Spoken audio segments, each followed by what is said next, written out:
They try so hard, and they have shown other kids that we can change. I mean, anybody can change the world. Anybody can change anything. You just have to believe in yourself. You have to be motivated to learn.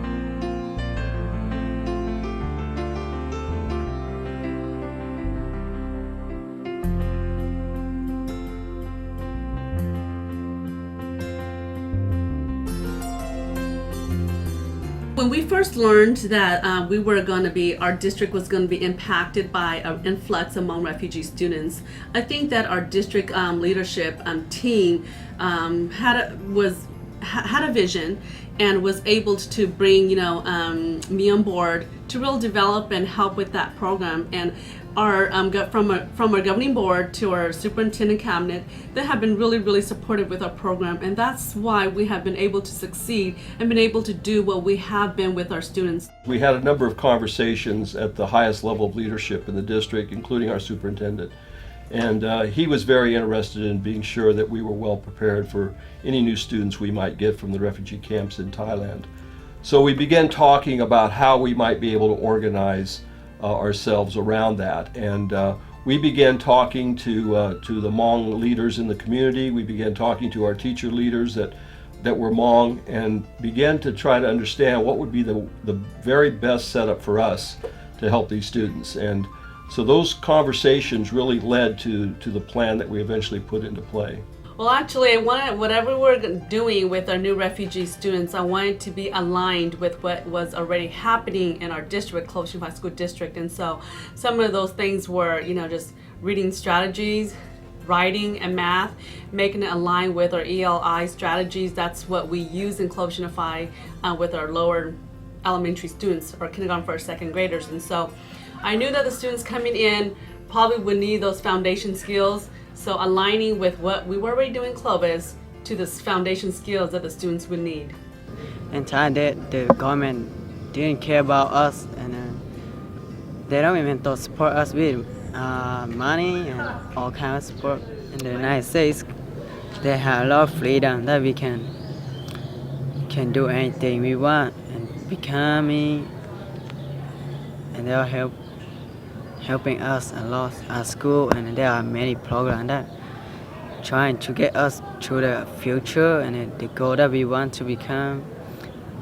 My dad and my mom telling us that we have to learning hard so we can help my brother and my sisters. I'm the biggest brother, so I'll be the one who take care of my brother and sister in the future. I think that the school was cool, and they are different from the school that we have been before.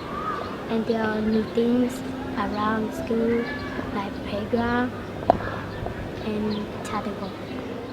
I think that I go to school and become a teacher. The most important thing, being the teacher of these students, is number one, I focus a lot on language. They have to build 4 areas. They have to build their listening, their speaking, their reading, and then the writing skills. And when they have built all of that, then they're able to build a vocabulary, they're able to build their other strategies. So we use a lot of strategies. I teach a lot of academic language, teaching them how to speak in complete sentences, and everything's been referred back to learning the language. They have to learn how the language. So to do that, they have to be able to listen to it, to speak it, to read it, to write it.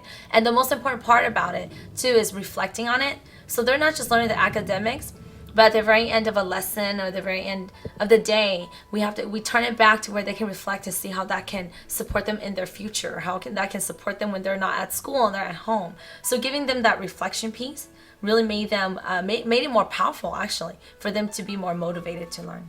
Because there's a lot of vocabulary in the English language that's not translatable in the Hmong language.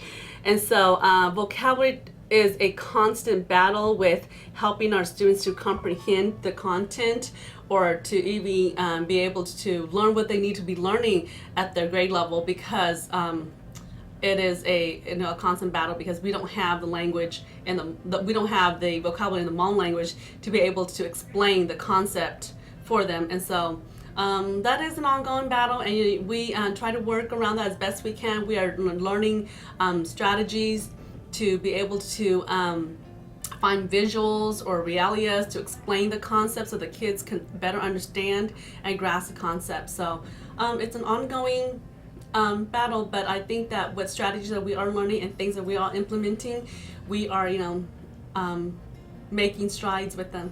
Our plan originally was to keep the students together as a cohort of new citizens, new learners, but at the same time put them on mainstream campuses so they could experience regular school life. So we designated 2 elementary schools and 1 high school to really serve these students, and we wanted to keep them in self-contained classrooms most of the day with Hmong teachers and with services and support that they might need, and then allow them as much as possible to be out with the mainstream students so they can begin learning a little bit more about American schools and American culture. And that plan worked extremely well for us, and it was mainly worked because we had a number of Hmong teacher leaders that really took charge of the program and made it work. I love to stay in America because they have more peace and freedom. And when I lived in Thailand, my family, we were poor. Next 10 years, I will want to be a doctor in the hospital because in Thailand, we don't have gold. So when we come to America, I want to meet my goal and to be a doctor. In Thailand, that is my place where I was born, and I feel sad because my home and my life I get from Thailand, and when I come to America, I start a new life. And when I first came to America, I think that America was the best place because in Thailand I have never saw like tall buildings and beautiful place and like great things. Goal is I want to be a doctor and help my family to have a better life. I want to be a doctor because in Thailand,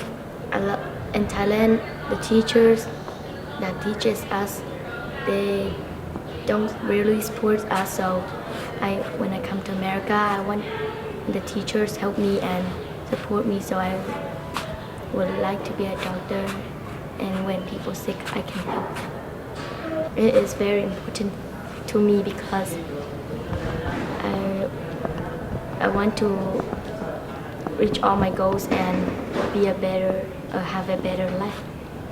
No, I would like to say how much I appreciate the leaders, Mr. Weil when he started the program for our students, but our students and their tenacity, our teachers, their willingness to work. I think it's amazing when kids go to school on Saturday and they want to, when they come to school from 2 to 5 and they want to, to learn and to be part of our school system. It's just an amazing thing to me. So I'm so appreciative of their efforts and their families' efforts to make sure they stay involved. I think the main part of this whole program, the reason it was successful is that there was a group of people that came forward very early on and made a commitment to being sure that these students were well taken care of and they were well educated. And really the success of the program belongs to those teacher leaders and the community people who have been involved in this for so long.